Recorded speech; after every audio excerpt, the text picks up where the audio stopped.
Evolution यानी विकास, ये वही ताकत है जिसने बंदर को इंसान बनाया और इंसान को धरती से उठाकर आसमान तक पहुंचा दिया। इसकी शुरुआत बस एक मामूली से पत्थर से हुई थी, पर उस एक सोच ने औजार बनाए, शहर बनाए और आखिर में मशीनें भी। इंसान हमेशा से बदलता आया है, मगर उसके हर कदम के साथ एक नया सवाल खड़ा हुआ। क्या विकास यहीं पे खत्म होता है या इंसान का असली सफ़र अब शुरू होने वाला है? यही सवाल पूछती है 1968 में आई 2001 अ स्पेस ऑडिसी फिल्म। ये फिल्म पुरानी ज़रूर है, पर इतनी कॉम्प्लेक्स है कि आज भी लोग इसे अच्छे से समझ नहीं पाते।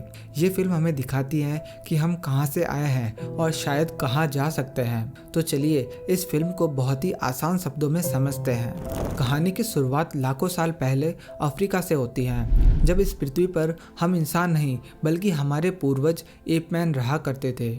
इस समय उनका दिमाग ज़्यादा विकसित नहीं हुआ है, वो ज़्यादातर शाकाहारी है, इसलिए खाने की हमेशा कमी रहती है। साथ ही वे मांसाहारी जानवरों के डर के साये में भी जीते हैं, क्योंकि कोई भी शिकारी जानवर उन पर कभी भी हमला कर सकता है। उनके इलाके में एक छोटा सा पानी का सोर्स है, एक छोटी झील जैसा, जो सबके लिए ज़रूरी है। इसलिए यहाँ रहने वाले अलग अलग ट्राइब्स के बीच उस जगह पर कब्जा करने को लेकर हमेशा लड़ाई होती रहती है। एक दिन ऐसे ही एक झगड़े में एक दूसरा एप ट्राइब आता है और पहले वाले ट्राइब को वहाँ से भगा देता है। हारने वाला ट्राइब मजबूरन वहाँ से लौट जाता है और उसी इलाके के आसपास रात गुजारता है। लेकिन अगली सुबह जब वो जागते हैं तो देखते हैं कि वहाँ अचानक एक अजीब रहस्यमय चीज़ खड़ी है, एक मोनोलिथ। ये मोनोलिथ एक लंबे काले रेक्टेंगुलर पत्थर की तरह दिखाई देता है, जो उन एपमैन से करीब 3 गुना ऊंचा है। ये बात साफ है कि ये कोई नेचुरल चीज़ नहीं है, क्योंकि नेचर इतना परफेक्ट 90 डिग्री एंगल्स के साथ कोई भी चीज़ नहीं बनाती। यानी किसी ने जानबूझकर इसे पृथ्वी पर भेजा है, किसी खास मकसद के साथ। शुरुआत में जब एपमैन इसे देखते हैं तो वो डर जाते हैं और उलझन में पड़ जाते हैं, लेकिन जैसे ही उनमें से एक इसे हाथ लगाता है तब उनका डर धीरे धीरे खत्म हो जाता है और वे सब शांत हो जाते हैं। सीन के आखिर में दिखाया जाता है कि पूरा ट्राइब उस मोनोलिथ के चारों ओर बैठा है, इस तरह से जैसे किसी पूजा में ध्यान लगाया जाता है। कुछ देर बाद उनमें से एक एप एक स्केलेटन के पास बैठा हुआ दिखाया जाता है। तभी उसके दिमाग में एक ख्याल आता है, शायद उसी मोनोलिथ के असर से, कि इन हड्डियों को हथियार की तरह इस्तेमाल किया जा सकता है। और यहीं से उनकी सोच में पहली बार एवोल्यूशन की चिंगारी जलती है। ये एहसास उन एपमैन के लिए एक बहुत बड़ा रिवॉल्यूशनरी स्टेप साबित होता है, क्योंकि अब उन्हें समझ आ जाता है कि इन हड्डियों का इस्तेमाल हथियारों की तरह किया जा सकता है। धीरे धीरे वो इसका इस्तेमाल शिकारी जानवरों से बचाव के लिए करने लगते हैं और फिर दूसरे जानवरों का शिकार करके उनका मांस भी खाने लगते हैं। इस तरह उनकी ज़िंदगी पूरी तरह बदल जाती है। अब उन्हें खाने की कोई कमी महसूस नहीं होती। यानी जो भी ये रहस्यमय मोनोलिथ था, उसका मकसद एवोल्यूशन को ट्रिगर करना ही था। और यही वजह है कि फिल्म में जब भी कोई नया मोनोलिथ दिखाया जाता है, उसके बाद इंसान पहले से ज़्यादा इवॉल्व हो जाते हैं। अब कहानी आगे बढ़ती है और हम देखते हैं कि वही एप ट्राइब दोबारा उस पानी वाले इलाके में लौट आता है, जहाँ से उन्हें पहले भगा दिया गया था। लेकिन अब हालात अलग हैं। अब इनके पास हड्डियों से बने हथियार हैं और वे जानते हैं कि इनका इस्तेमाल कैसे करना है। वो आसानी से दूसरे ट्राइब के लीडर को मार देते हैं और उस पानी के सोर्स पर फिर से अपना कब्जा जमा देते हैं। जीत की खुशी में उनमें से एक एप अपनी हड्डी हवा में उछालता है और जैसे ही वो हड्डी ऊपर जाती है, सीन कट होकर लाखों साल आगे बढ़ जाता है। अब वो प्रिमिटिव एप्स इंसान में बदल चुके हैं और इंसान ने विज्ञान व तकनीक में इतनी तरक्की कर ली है कि अब उसके हथियार हड्डियां नहीं बल्कि स्पेस क्राफ्ट्स बन चुके हैं। अब वो सिर्फ पृथ्वी तक सीमित नहीं रहे, बल्कि उन्होंने अपना खुद का स्पेस स्टेशन भी बना लिया है, जहाँ से वो स्पेस क्राफ्ट की मदद से चांद तक की यात्रा भी करने लगे हैं। अब हमें डॉक्टर हैवल फ्लॉयड नाम के एक आदमी को दिखाया जाता है। उनको चांद पर किसी खास मिशन के लिए जाना होता है, इसलिए सबसे पहले वो स्पेस स्टेशन पर रुकते हैं, जहाँ हमें दिखाया जाता है कि इंसान अब टेक्नोलॉजी के मामले में कितनी बड़ी छलांग लगा चुके हैं। अब वो आर्टिफिशियल ग्रेविटी जैसे एडवांस तकनीकों का इस्तेमाल कर सकते हैं। फिल्म का ये हिस्सा साफ तौर पर इस ओर इशारा करता है कि इंसान ने अपनी नॉलेज को हजारों लाखों सालों तक लिखावट के जरिए आगे बढ़ाया है और उसी के चलते वो आज इतनी तरक्की कर पाए हैं। खैर, जब तक डॉक्टर फ्लॉयड की चांद वाली फ्लाइट तैयार होती है, वो स्पेस स्टेशन में कुछ समय बिताते हैं और वहाँ मौजूद कुछ रशियन साइंटिस्ट से मुलाकात करते हैं। बातचीत के दौरान वो साइंटिस्ट उन्हें बताते हैं कि उन्हें सुनने में आया है कि अमेरिका के मून बेस पर कोई भयंकर महामारी फैल गई है और वो जानना चाहते हैं कि क्या वो बात सच है। लेकिन डॉक्टर फ्लॉयड बहुत ही समझदारी से जवाब देते हैं। वो बस इतना कहते हैं कि इस मामले में उन्हें बात करने की इजाजत नहीं है। उनके इस जवाब से रशियन साइंटिस्ट का शक और भी गहरा हो जाता है। बाद में हमें पता चलता है कि ये पूरी महामारी वाली कहानी असली नहीं थी। दरअसल नेशनल काउंसिल ऑफ एरोनॉटिक्स ने खुद ये झूठी खबर फैलाई थी ताकि वो असली बात को छुपा सके। इसलिए जब फ्लॉयड उन साइंटिस्ट से बात कर रहे होते हैं तो वो जानबूझकर अपने हाव भाव और बात करने के तरीके से उन्हें यकीन दिलाते हैं कि शायद चांद पर सचमुच कोई गंभीर वायरस फैल गया है, जबकि असल में ऐसा कुछ नहीं था। यहाँ डायरेक्टर का मकसद हमें ये दिखाना है कि भले ही इंसान ने अपने एनवायरनमेंट को पूरी तरह से कंट्रोल करना सीख लिया हो, लेकिन स्पेस में वो अभी भी एक बिगिनर है, बिल्कुल वैसे ही जैसे लाखों साल पहले हमारे पूर्वज एपमैन इस पृथ्वी पर थे। इस बात को दर्शाने के लिए फिल्म में कुछ सिंबॉलिक चीजें दिखाई गई हैं, जैसे लोग स्पेस में बेबी फूड खाते हैं, चलने में दिक्कत महसूस करते हैं और टॉयलेट जाने के लिए भी उन्हें पूरे इंस्ट्रक्शन मैनुअल की जरूरत पड़ती है।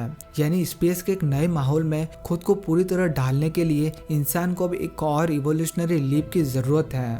उसके बाद डॉक्टर फ्लॉयड एक स्पेसक्राफ्ट के जरिए उस स्पेस स्टेशन से चांद पर मौजूद अमेरिका के बेस पर पहुंचते हैं। वहां उनके साथियों के साथ एक मीटिंग में वो बताते हैं कि चांद की सतह पर उन्हें एक रहस्यमय स्ट्रक्चर मिला है जो बिल्कुल भी नेचुरल नहीं है। इसी खोज को गुप्त रखने के लिए महामारी वाली झूठी अफवाह फैलाई गई थी ताकि बाकी देश इस खबर तक न पहुंच पाए। डॉक्टर फ्लॉयड सभी को सख्त हिदायत देते हैं कि इस जानकारी को किसी भी हालात में बाहर नहीं जाने देना है। इस अजीब स्ट्रक्चर को उन्होंने TMA-1 नाम दिया। उनके अनुसार ये स्ट्रक्चर लगभग 4 मिलियन साल पहले किसी ने चांद पर जानबूझकर किसी खास मकसद से रखा था।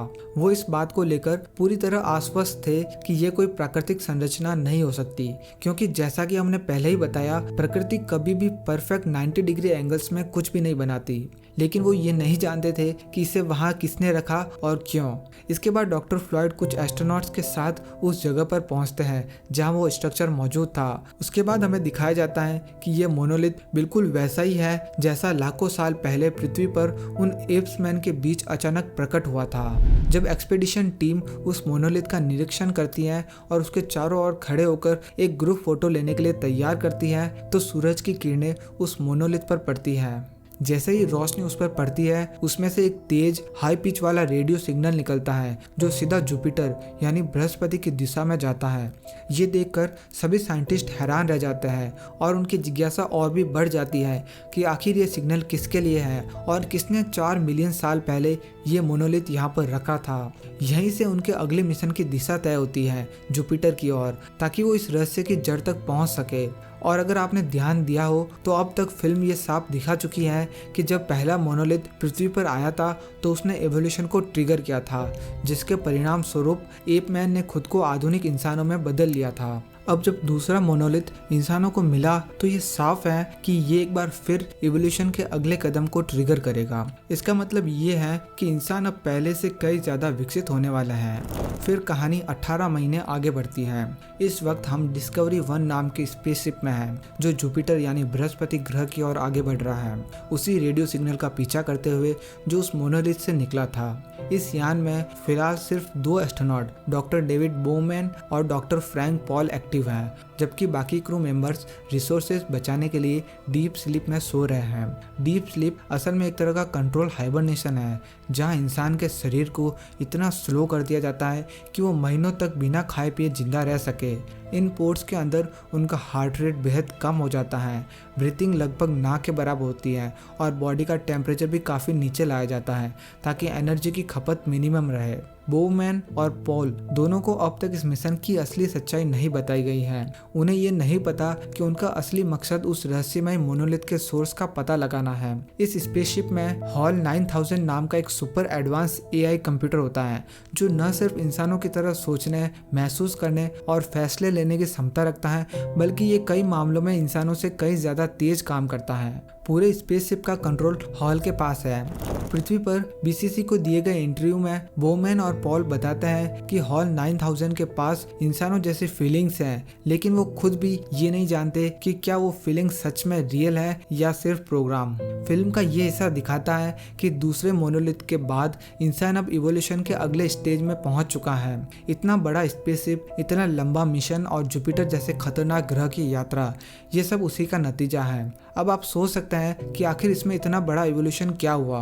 अभी 18 महीने पहले ही तो इंसान चांद पर पहुंच चुके थे, लेकिन दोस्तों फर्क बहुत बड़ा है। चांद तक पहुंचना और जुपिटर तक पहुंचना, दोनों में जमीन आसमान का अंतर है। जुपिटर तक जाना कहीं ज्यादा खतरनाक और तकनीकी रूप से चैलेंजिंग काम है, और इस मिशन को अंजाम देने के लिए इंसानों को पहले से कहीं बेहतर तकनीक और इंटेलिजेंस की जरूरत थी। इस बात को फिल्म 3 चीजों से दर्शाती है। पहला, ये नया स्पेसशिप अब पहले के मुकाबले कई ज़्यादा उन्नत है, जहां इंसानों के चलने फिरने, खाने या किसी काम में दिक्कत नहीं होती। जब इंसान जुपिटर तक पहुंचने की क्षमता रखता है तो ये अपने आप में एक इवोल्यूशनरी लीप है। और तीसरा, हॉल 9000 एक ऐसा आर्टिफिशियल इंटेलिजेंस जो इंसानों की तरह सोच सकता है, जिसकी खुद की एक पर्सनैलिटी और इमोशंस हैं। 18 महीने पहले तक इंसान ऐसी कोई भी मशीन बनाने में कामयाब नहीं हुआ था जो हॉल 9000 जैसी क्षमता रखती हो। यानी ये साफ है कि दूसरे मोनोलिथ के मिलने के बाद इंसान एवोल्यूशन के एक नए स्टेज तक पहुंच चुका था।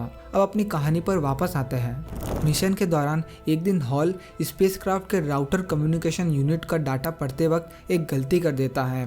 वो बोमैन और पॉल को बताता है कि उस यूनिट में फॉल्ट आ गया है और अगले 72 घंटों में वो यूनिट पूरी तरह से काम करना बंद कर देगा। ये सुनकर दोनों एस्ट्रोनॉट्स उस यूनिट को चेक करने के लिए बाहर जाते हैं और टेस्ट करने के बाद उन्हें पता लगता है कि उस यूनिट में कोई भी दिक्कत नहीं है। जब बोमैन और पॉल ये बात हॉल एआई को बताते हैं कि गलती उसी की तरफ से हुई है, तो हॉल तुरंत इनकार कर देता है और कहता है कि मशीनें गलती नहीं करती, सिर्फ इंसान करते हैं। उसके बोलने के अंदाज से बोमैन और पॉल दोनों को उस पर शक होता है। उन्हें महसूस होता है कि हॉल किसी न किसी चीज को उनसे छुपा रहा है। इसलिए दोनों तय करते हैं कि वो हॉल एआई की हायर ब्रेन फंक्शन को टेम्परेरी बंद कर देंगे ताकि मिशन कंट्रोल अपने हाथ में ले सके। लेकिन उन्हें इस बात का अंदाजा नहीं होता कि हॉल उनकी हर हरकत पर नजर रख रहा है और उनकी बातचीत के दौरान उसने उनके होठ पढ़ लिए, जिससे उस एआई को उनके पूरे प्लान के बारे में भनक लग जाती है। हॉल एआई के हायर ब्रेन फंक्शन को बंद करना उसके लिए अपनी जान गंवाने जैसा था, इसलिए खुद को बचाने की कोशिश में वो एआई कई मर्डर्स करता है। जैसे पॉल उस डिवाइस को बदलने यान से बाहर जाता है जिसे हॉल ने पहले फॉल्टी बताया था, तो हॉल उसके ऑक्सीजन ट्यूब को डिस्कनेक्ट कर देता है, जिससे उसकी मौत हो जाती है और उसका शरीर स्पेस में तैरने लगता है। अपने साथी को बचाने के लिए बोमैन बिना स्पेस हेलमेट के बाहर निकलता है, जबकि दूसरी ओर हॉल बाकी क्रू मेंबर्स का लाइफ सपोर्ट सिस्टम बंद कर देता है, जिससे डीप स्लीप में उन सब की मौत हो जाती है। बोमैन किसी तरह पॉल की तैरती हुई बॉडी को वापस लाने में कामयाब होता है, लेकिन जब वो स्पेसक्राफ्ट में दोबारा घुसने की कोशिश करता है तो हॉल उसे अंदर आने नहीं देता।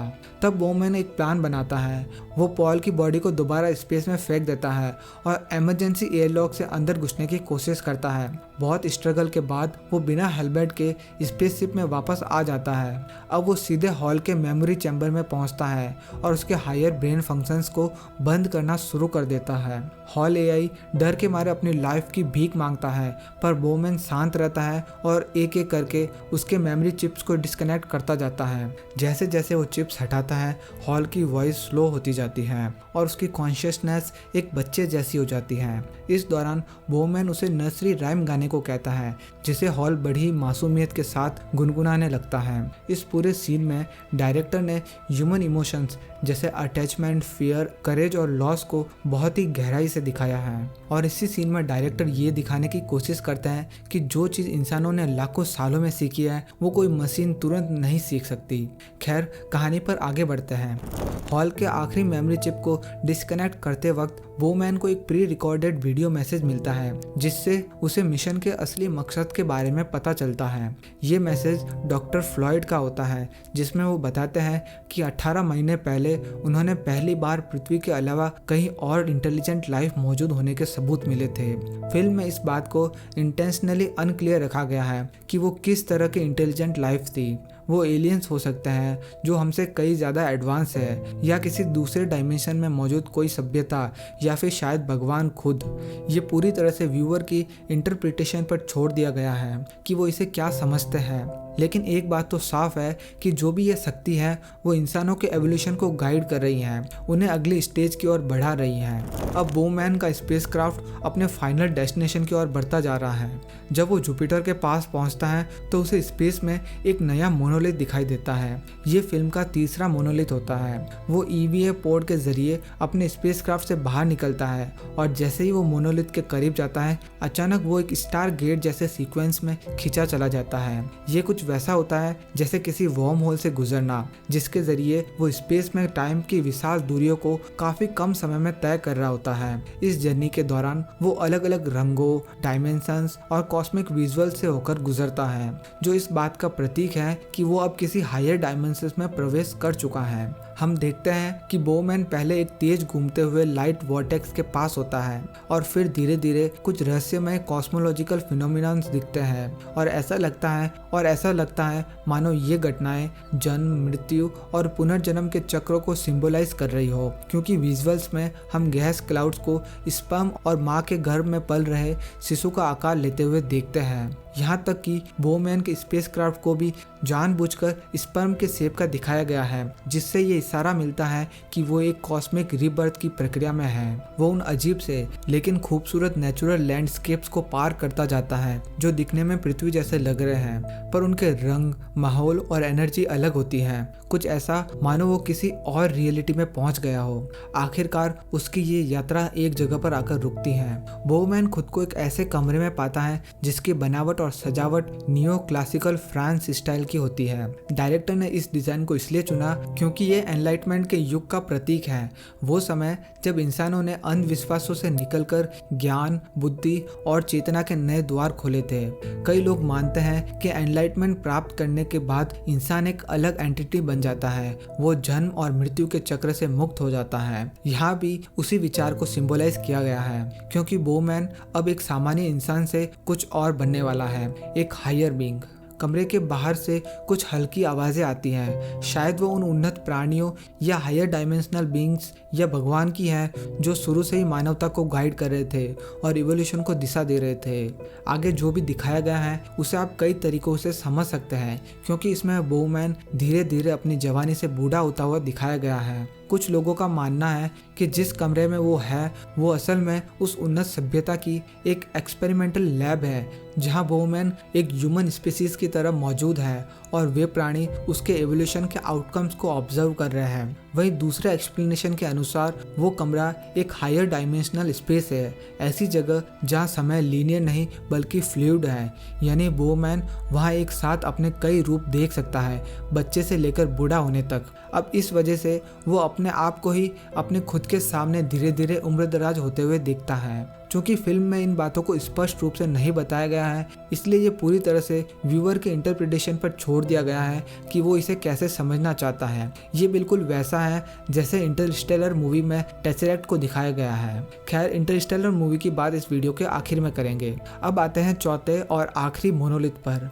अब हमें बूढ़े बोमैन को दिखाया जाता है जो अपने जीवन के आखिरी समय में बिस्तर पर लेटा है। तभी उसके सामने वो रहस्यमय मोनोलिथ एक बार फिर से प्रकट होता है। वो उसे देखने और छूने की कोशिश करता है और ठीक उसी पल उसकी चेतना एक नए स्तर पर पहुंच जाती है। अब तक आपने समझ ही लिया होगा कि जब भी कोई नया मोनोलिथ सामने आता है तो वो ह्यूमन इवोल्यूशन के अगले कदम का प्रतीक होता है। इस बार भी वही होता है। बोमैन अब इंसानों से आगे बढ़कर एक हायर डायमेंशनल एंटिटी बन जाता है, जिसे फिल्म में स्टार चाइल्ड कहा गया है। अंत में हम उसे एक विशाल ग्लोइंग बच्चे के रूप में देखते हैं जो अंतरिक्ष में पृथ्वी की ओर देख रहा होता है, मानो वो मानवता के अगले युग का प्रतीक बन गया हो। ये स्टार चाइल्ड क्या कर सकता है या उसकी शक्तियाँ क्या हैं, ये फिल्म नहीं बताती, पर एक बात तो साफ है कि इंसान अब अपने सबसे उच्च रूप में इवॉल्व हो चुका है और फिल्म यहीं पर खत्म हो जाती है। चलिए अब कुछ सवालों पर चर्चा करते हैं जो कि फिल्म को देखने के बाद हर किसी के मन में आते हैं, जैसे कि आखिर वो मोनोलिथ वहाँ किसने रखे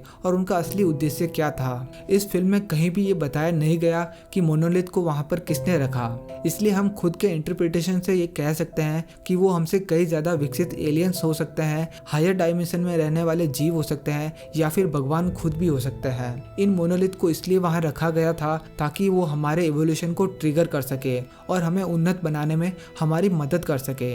हम देखते हैं कि जब भी कोई ऐसा मोनोलिथ हमें मिला है उसके बाद प्रगति काफ़ी तेज आ गई। जैसे पहले मोनोलिथ ने जानवरों को सोचने और औजार बनाने की शक्ति दी, यानी इंटेलिजेंस का जन्म हुआ और वो आगे चलकर इंसानों में विकसित हुए। दूसरा मोनोलिथ इंसानों को उस ग्रह से बाहर निकालकर ब्रह्मांड की ओर जाने की प्रेरणा देता है। जैसे ही हमें ये मोनोलिथ मिलता है उसके 18 महीने बाद हम इतने उन्नत हो जाते हैं कि हम बृहस्पति ग्रह के मिशन के लिए निकल पड़ते हैं। एक ऐसा सुपर कंप्यूटर बना देते हैं जिसमें इंसानों की तरह सोचने की क्षमता होती है, और एक ऐसा यान बना देते हैं जो स्पेस ट्रेवल को आसान बना देता है। यानी इस मोनोलिथ से डीप स्पेस एक्सप्लोरेशन का जन्म हुआ। और तीसरा और चौथा मोनोलिथ इंसान को उस शारीरिक अस्तित्व से मुक्त कर देता है और एक हायर बीइंग में बदल देता है, यानी ट्रांसेंडेंस का जन्म हुआ। दूसरा सवाल ये है कि आखिर हॉल 9000 ने इंसानों को मारने की कोशिश क्यों की। फिल्म कहीं भी इसका सीधा जवाब नहीं देती, लेकिन हॉल के बिहेवियर से एक बात तो साफ होती है कि उसे 2 कॉन्ट्राडिक्टरी ऑर्डर्स दिए गए थे। पहला ऑर्डर ये था कि उसे मिशन को किसी भी कीमत पर सीक्रेट रखना है, और दूसरा ये कि उसे इंसानों के साथ ऑनेस्ट भी रहना है। इसी डबल प्रोग्रामिंग ने हॉल के अंदर एक तरह का कन्फ्यूजन और डर पैदा कर दिया। जब कंप्यूटर को लगता है कि इंसान मिशन के खिलाफ जा रहे हैं तो हॉल उन्हें थ्रेड मान लेता है और इंसानों को मारने लगता है। तीसरा सवाल ये है कि आखिर इस फिल्म का मैसेज क्या है। अलग अलग लोगों की सोच के आधार पर इस फिल्म के कई अलग अलग मैसेज निकल सकते हैं। मेरे अनुसार इस फिल्म के जरिए ये दिखाने की कोशिश की गई है कि इवोल्यूशन कोई एक्सीडेंट नहीं बल्कि एक गाइडेड प्रोसेस है। शायद कोई न कोई हायर पावर, चाहे आप उसे भगवान कहे, एलियन सभ्यता कहे या फिर किसी और रूप में देखे, हमेशा इंसानों पर नज़र रखती है और समय समय पर हमें इवॉल्व करने यानी आगे बढ़ने के लिए गाइड करती हैं। इसलिए हमारा अल्टीमेट गोल एनलाइटमेंट होना चाहिए, क्योंकि शायद हम इस पृथ्वी पर आए ही उसी जर्नी के लिए हैं, खुद को समझने और अपने अस्तित्व को हायर लेवल तक पहुंचाने के लिए। वहीं दूसरी ओर ये फिल्म हमें टेक्नोलॉजी के खतरे के बारे में भी चेतावनी देती है। हॉल 9000 के जरिए दिखाया गया है कि अगर इंसान अपने इन्वेंशन पर कंट्रोल खो दे तो वो तकनीक उसके खिलाफ जा सकती है। अंत में बोमैन स्टार चाइल्ड बन जाता है तो वो मानवता के अगले अध्याय का प्रतीक है, एक नया रूप जो अब सिर्फ पृथ्वी या शरीर तक सीमित नहीं है बल्कि पूरे ब्रह्मांड का एक हिस्सा बन चुका है। शॉर्ट में कहे तो इस फिल्म का मैसेज है, evolution is not the end, it's a beginning of a higher understanding. यानी विकास का अंत नहीं होता, वो बस हमारी समझ के एक नए स्तर की शुरुआत है। तो दोस्तों, ये थी 2001 अ स्पेस ऑडिसी की एक दिमाग घुमा देने वाली कहानी। और जैसा कि मैंने इस एक्सप्लेनेशन के बीच में कहा था कि बोमैन का ये व्हाइट रूम वाला सीक्वेंस बिल्कुल वैसा ही है जैसा इंटरस्टेलर में हमें टेस्सेरेक्ट देखने को मिलता है, जहाँ समय, उम्र और रियलिटी सब एक साथ मौजूद रहते हैं। अगर आप ये समझना चाहते हैं कि इंटरस्टेलर में वो सब कैसे हुआ, टेस्सेरेक्ट क्या है और कूपर ने अपनी बेटी से समय के पार कैसे बात की, तो मेरी वो वीडियो ज़रूर देखें। उसे देखने के लिए इस वीडियो को एक लाइक और चैनल को सब्सक्राइब करके आपके सामने इस वीडियो पर क्लिक कर दीजिए। मैं आपसे फिर मिलूँगा किसी और इंटरेस्टिंग एक्सप्लेनेशन के साथ। Thank you.